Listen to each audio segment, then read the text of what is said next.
শীতে তো আর সবসময় ভাত খেতে ভালো লাগে না, তাই বাড়িতে রুটি বানিয়েছিল। তার মধ্যেও আবার কয়েক পিস রুটি বেঁচে গিয়েছে। এর জন্য আমি এগুলোকে ভাবলাম ফেলে না দিয়ে কিছু বানানো যাক। এর জন্য আমি এখানে 3 পিস রুটি নিয়ে নিয়েছি। দিয়ে রুটিগুলোকে আমি রোল করে নেব। রোল করে আমি একটা কাঁচির সাহায্যে ছোট ছোট করে একদম কেটে নেব সব রুটিগুলোকে। আর এই রুটিগুলো দিয়ে বানাবো চাউমিন। তো একদমই সরু সরু করে কেটে নিয়েছি। দিয়ে এরপরে কড়াইতে তেল গরম করে এর মধ্যে দিয়ে দেবো আদা রসুন কুচি। আদা রসুনের কাঁচা ভাবটা দূর হলেই এর মধ্যে দিয়ে দেবো কুচিয়ে রাখা পেঁয়াজ। পেঁয়াজগুলো একটু ভালোভাবে ভেজে নেব। ভাজা হয়ে গেলে এর মধ্যে দিয়ে দেবো কেটে রাখা বাঁধাকপি কুচি আর টমেটো কুচি।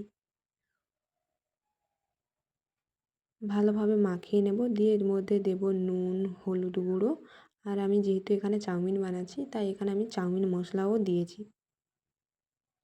দিয়ে সবগুলোকে একসাথে ভালোভাবে মাখিয়ে আমি এখানে অল্প পরিমাণ জল দিয়ে সবজিগুলোকে একটু সেদ্ধ করে নেব।